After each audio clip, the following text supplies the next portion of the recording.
bem-vindos a mais um vídeo. Então, dando continuidade à série Extremo Norte, hoje eu vou comentar um pouquinho sobre o meu percurso de Manaus até Pacaraima. Como vocês acabaram de ver aí, algumas imagens do barco. Pra gente que não vive essa realidade, não é a nossa realidade, é algo totalmente novo, eu fiquei um pouco impressionada. Bom, chegando em Manaus, eu fui recebida por dois motociclistas. Um faz parte do Motoclube Dinossauros e outro Gaviões de Manaus.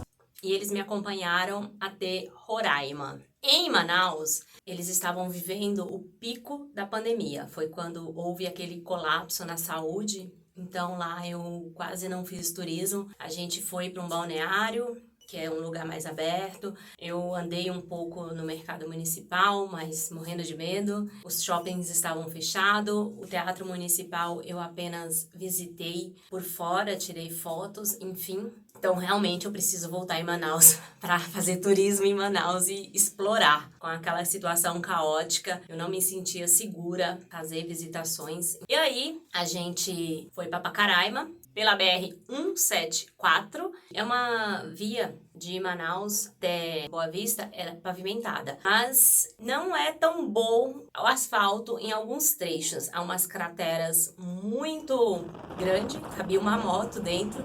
E o pior, como estava muito chuvoso, a água barrenta fazia um espelho que deixava a pista rente. Então precisa um pouco de atenção para você não enfiar a moto num daqueles buracos lá, porque o estrago seria bem grande. E são 750 quilômetros até Boa Vista. Desses 750, 123 é dentro de uma reserva, o Imirim Altroari. Eu acho que falei certo, se eu não falei, me perdoe. Essa reserva é uma área indígena e das 6 da tarde às 6 da manhã não se passa, não pode passar. Os índios põem uma corrente lá. E tem uma série de coisas que você não pode fazer lá dentro, inclusive tirar foto e filmar. Essa reserva pega um pouco do território do Amazonas e um pouco do território de Roraima. Andamos poucos quilômetros após essa reserva e aí já estávamos ali na linha do Equador. Como vocês podem ver, o tempo continuou muito feio, foi muita chuva e isso impediu que chegássemos até Boa Vista. E ali, na linha do Equador, a gente andou um pouquinho mais e pernoitamos na casa um conhecido de um dos moradores de Manaus ali e nos levou para lá. Eles permitiram a gente colocar as nossas barracas, então pernoitamos, era muita chuva. Saindo da rodovia principal até chegar na casa dessa família que nos recebeu, são apenas 8 quilômetros. Mas foram os 8 quilômetros mais desafiadores da minha vida de motociclista até aquele momento. Porque chovia muito, eu vou colocar um vídeo depois para vocês verem. E passamos por cima de algumas pontes e quem conhecia o trajeto falou que não era ponte, mas eu senti que era ponte. Quando a gente passa pelo chão, você sente a superfície. E quando mudou de superfície para madeira, eu senti. E eu perguntei para ele, tava tudo alagado, a gente não via nada.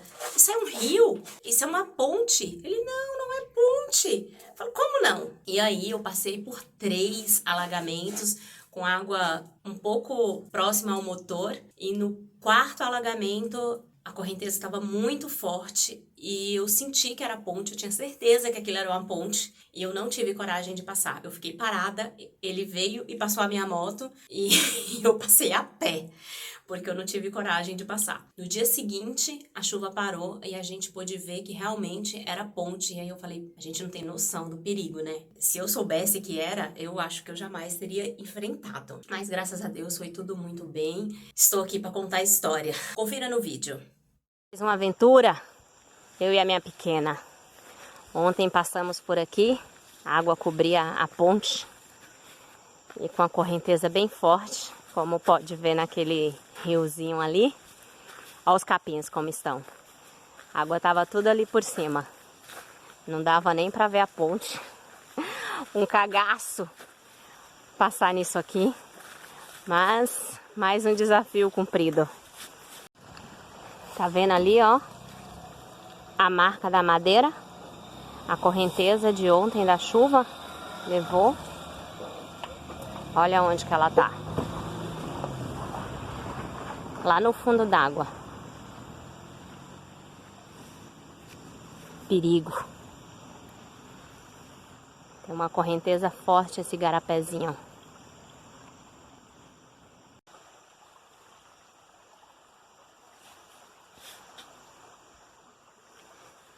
Hoje destino Pacaraima. Bora lá! Então, e passamos a noite ali. Como vocês viram, uma família muito acolhedora e, assim, Dona Úrsula, eu tenho um carinho muito grande. Com certeza eu voltarei em Roraima com um pouco mais de tempo. Eu tinha 3 extremos para fazer em 30 dias, então foi muito corrido e eu pretendo voltar com um pouquinho mais de paciência. E aí, seguimos dali da Vila Equador para Boa Vista. Passei um pouquinho por Boa Vista, conheci ali a capital e eles também estavam nesse momento de pandemia, um momento muito difícil. Também não teve como fazer tanto turismo. E aí, no dia seguinte, de Boa Vista, fui para Pacaraima. São 250 quilômetros em estrada pavimentada. Alguns trechos são ruins, tem umas crateras muito grandes, o asfalto se desfazendo, mas é um percurso que você desenvolve uma boa velocidade, só tomar um pouquinho de cuidado. E aí, agora vocês podem ver ali em Pacaraima, eu conheci um motociclista, ele trabalha ali na imigração, e ele que autorizou a gente a pôr as motos ali em cima, fez essas fotos legais. E Pacaraima, gente, não tem muito o que fazer por lá. É você chegar no marco mesmo e tirar foto, porque a cidade, assim, é cheia de venezuelano em situação difícil. Sinceramente, me partiu o coração aquela situação. E de lá a gente foi pra Serra do Tepequém.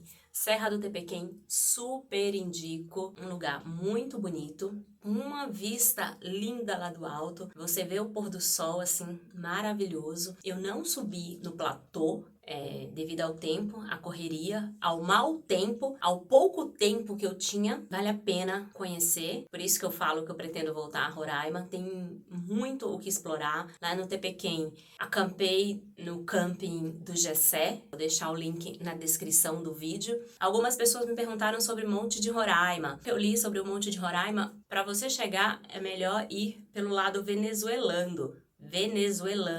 Não sei nem se tem como ir pelo lado brasileiro. Roraima era só o meio da viagem. Eu ainda tinha Macapá, Oiapoque e Belém, após a Serra do Tepequém. Então, tinha planejado ir até a Guiana Inglesa. Mas devido a muita chuva e a minha moto começar a ter problemas, eu abortei Guiana Inglesa e aí já desci direto para Manaus, já pensando no meu regresso. Manaus estava ficando cada vez pior, as notícias eram cada vez mais assustadoras. Eu definitivamente já não ia mesmo fazer mais nada ali daquele lado e peguei o barco de volta para Santarém. Dessa vez em Santarém, eu quis dar uma esticada, 60 quilômetros mais ou menos, até Alter do Chão. Dei uma pausa em Alter do Chão e esse assunto vai ficar para o próximo episódio. Vou mostrar para vocês um pouquinho de Alter do Chão, já chegando em Macapá, a minha chegada no Oiapoque e a minha chegada em Belém. Confira o próximo episódio. A população agradece a Deus pelo dia que passou.